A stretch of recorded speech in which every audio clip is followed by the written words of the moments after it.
It's time for Nip Talk. And I think I brought a picture of the article, Charles, and it's basically from the Development Cell Journal of June of this year. That is a possible cure for hair loss, and it basically involves a signaling molecule called, I'm going to crush this name in a bad way, SCUB3, SCUBE3. I hadn't heard of it. I had to look it up. Okay. And basically, this is a signaling molecule that tells the hair cells to produce hair. And they did this study in mice, and they induced baldness in mice, and they injected this peptide into this tissue, into the skin, and suddenly the mice grew hair. And then further, they grafted human hairs into a mouse that were dormant, and they got human hair to grow on a mouse, and actually really kind of lush. And it's pretty interesting because I'm sure a lot of people don't understand the kind of the biology in hair loss. And what it is when people start to lose their hair, it's not that the follicle dies. Okay, I think a lot of people think that the follicle just croaks and it's dead. It just goes into a dormant phase. And I read a very interesting kind of analogy of when someone goes bald, it's like they have 100,000 3D printers on the top of their head that are on and functioning, and they're just waiting for somebody to hit the start button. That's all it is. They're just waiting for the signal. And this peptide can be the signal, this SCUB3. So I read the article, and it's very interesting, honestly. I think that it's something that is definitely going to continue in development, because it's just an animal model now, so they'll have to do human trials and make sure it's safe, and then FDA approval, and it might be 5 years before you ever hear about this again. Yeah. But it is very interesting that something that can be synthesized could either be injected or maybe something topical that would cause people to completely reverse baldness. And so I always like to hear about that. I've been amazed in my career with some of the advances in medicine. I'm not gonna lie, Dr. Herman, when you were saying that the mice were injected and they had this long lush hair, the first thing that popped in my head was rock star hair, like Jared Leto or somebody. I wish I had a picture of the mice. I'm gonna look for it. That might be dope. I did some research. Of course, I'm always digging, trying to find more information. They didn't have any pictures of the mice, but I literally pictured a little mouse with a little wig on. Oh my God, that's an opportunity. Like a mullet, that'd be cute. A mouse with a mullet. Yeah. That would be adorable. Jason Momoa mouse. I'm gonna. All right, I got some homework. I'm gonna try and find a picture of these mice because when I was looking this up, I was trying to pull it up, but I didn't find the mice. But I'm gonna go and dig deeper, see if there's some black market pictures of these mice with the rock star hair. I can imagine 80s hair. Yeah. Exactly. Definitely. So yeah, I think that's a very interesting study, and so it kind of got me thinking about baldness is a huge problem for people. Both more men, but also for women. And so I just want to talk a little bit about okay, this isn't available yet, but what treatments are out there. And so one of the first things that you might consider, and I started at the lower rung, right? I don't want to jump in to go have surgery, right? Because if you can solve a problem that's with a simple method, it's always easier. And so I started looking at some of the supplements, and there is one nowadays that's very popular. It's Nutrafol, and I brought a picture of it here. And it's been around for years, and this is a kind of an all-natural supplement. It's not a prescription. And I looked into it. I've known about it for a while, but I did a little bit more research into it. And it's actually a pretty good supplement. I was looking. It is. I've worked with them before. You have? For social media, yeah. You have? Oh, that's so amazing. Yeah. So now, did you take the product, or did you have someone take the product? I took it just because I've always wanted to have thicker hair. Okay. My hair's always been naturally thin. Genetically, so it's just I have how the it same goes. thing. I have very fine hair. But Yeah, every time I go, get my hair cut, they're like, "Your hair's really fine," but it's cool because I'm always like, "Am I going bald?"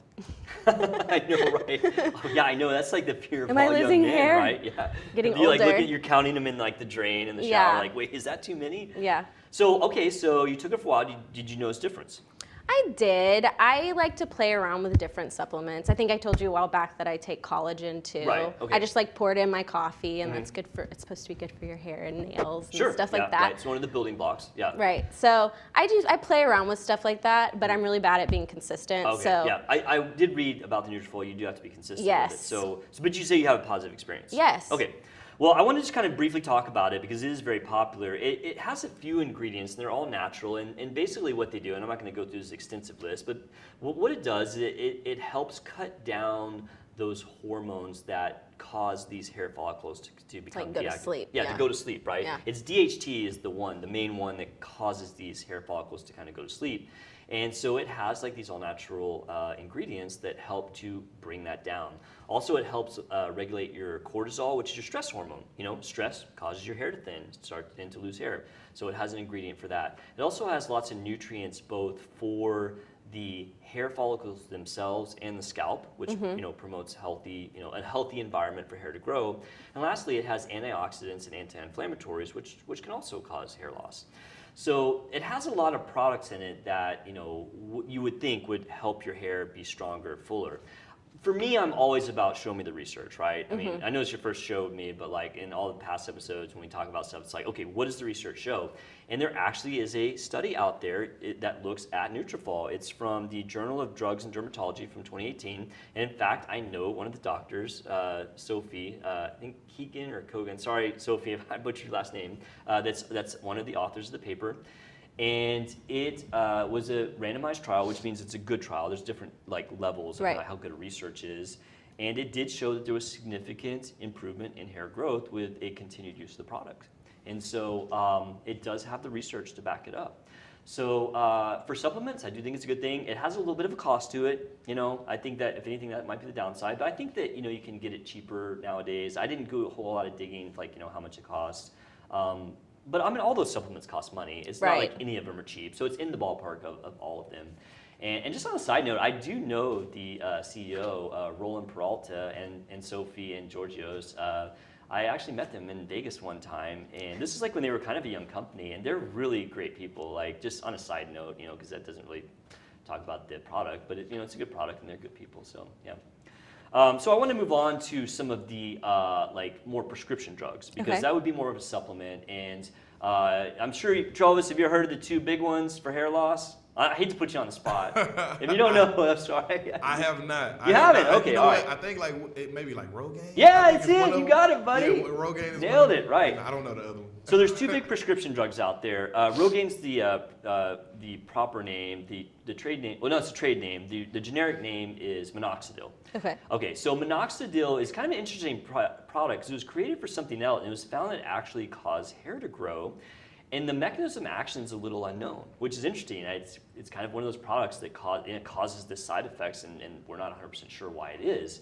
And so basically it's something you put on your scalp. It's a prescription, and it has research that backs it up. And so when people use minoxidil regularly, 2 out of 3, so around 60-65% of people had either good or very good growth of hair. Mm-hmm. And so it does work. It's got the research. It does have one potential side effect, which is to cause irritation of your scalp. So there's that. It is something you have to use twice a day, which I'm always thinking about these things. So I'm thinking about products, Do you have to use it forever? Yeah, that's the thing. Yeah, that's a great question. The very first question people should ask is, do you have to keep using it? And the answer is yes. Like if you use it and you get results and you quit using it, does your hair just fall out? Yeah, start to fall out. Yeah. Wow. It will, absolutely. That's the only downside to some of these things is, that's why, and I think even that very first one, that peptide thing, you would have to get repeat. So I guess maybe it's not a cure, it's like a treatment. Yeah, I mean, yeah. It's a treatment that can be permanent if you keep using it. So there's minoxidil. The other one is Finasteride, that's a generic name, or Propecia. And this is a pill that you take, and we know how this one works. It actually stops the conversion of testosterone to DHT. Okay. DHT is that product which tells those cells to turn off. And of all of the treatments, looking at the research, Propecia is the best. There was a research paper, big paper done about that, and in that paper, it's anywhere from 83 to 90% of people had either a stopping of baldness and or a restoration of their hair. Nice. And so I actually have personal experience with this, like being, fully transparent. So when I was like kind of in my 20s, I noticed that I was starting to, lose my hair a little bit. My dad was bald, my grandparents were bald. And so I started taking Finasteride in, I think, 2005.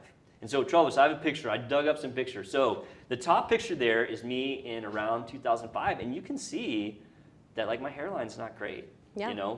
And then in the bottom picture, that's me like a few years ago, my daddy-daughter dance. Like I used it because the hairline you can see clearly. Yeah, you can. It's much better, right? And even on camera, like now, you can see that my hair's pretty good. Right. And if I was losing my hair that much in my mid-20s, if I hadn't started taking it, I'd probably be completely bald now. Right. Now there are some downsides to Finasteride, which they're kind of minor. They're side effects. Now I personally have had none of them because that was the big thing when people talk about Propecia and Finasteride. It's like, are you going to have the side? So the side effects are possibly depression, which I've never noticed, decrease in sexual drive, which I never noticed, and erectile dysfunction, which I never noticed. Well, Now, good. Yeah, I know, right? For your wife. Yeah, I know, right? You look at those, you're like, geez, I don't know if I want to take this drug. Yeah. That's really it, though. It's not like, risk of death or anything like that. So, like, you know what, I'm going to try it. And I had 0 side effects. And I actually went and talked to a urologist after a few years because, like, okay, I've been taking this forever now. Is that, like, bad? And urologist's like, no. Actually, it's protective for things like prostate cancer. So there are actually some other benefits from it. In fact, that drug was designed to treat increased prostate or enlarged prostate. Oh, so it's like is the pill like not specifically designed for men, but is it geared towards mostly like a men demographic? It was created for enlarged prostates. Okay. And so, but they noticed that the people that take it got their hair back. Wow. It's crazy, right? It's like there's a lot of drugs like that they were created for one thing, and then they figured out. You know what? Other ones like that, Viagra. Viagra was created as a blood pressure medication. Wow. And then people found, they said, well, do you have any other symptoms? Like, yeah, I keep getting these erections that I couldn't get. And so, like, Viagra was created the same way. So. What an awkward thing to go to your doctor about. I know, right? Well, now so that you can, I have like, a problem. Yeah, I have a problem. It's kind of like a, anyway. So those are the medications. And lastly, there is surgery for hair loss. I've actually done some of these surgeries. This does fall in the realm of plastic surgery, which is hair transplants. Also, dermatologists can do them. And I did some when I was in training because, when you're in training for plastic surgery, you do a little bit of everything, right? And there's some things that you'll end up not doing. Like I don't do nose jobs anymore, and I don't do the hair transplants. But they are pretty good surgeries. And I think I brought a picture. Now, this picture is courtesy of Bosley hair restoration. Now, Bosley's been around forever. Yes. Like decades. Like the original Dr. Bosley is like, I think he might have passed away, but he's like from 40 years ago. Oh, I remember watching commercials. Yeah, the commercials, right? Yeah, you see them on TV. So this is a pretty good representation. So the way they do this surgery is there are certain areas of your scalp which you will not lose your hair, even if you go bald, sides and the back. So what you do is you take a strip of hair out of that area where the hair will go bald, and you actually cut those hairs into individual hair follicles, and then you implant them into the area that you do go bald. And just like fat grafting, you plug those things in, and your body like just accepts them, and Right. they take, and it actually works very well. And I will say it's one of the reasons I didn't like it. It is the most meticulous surgery ever.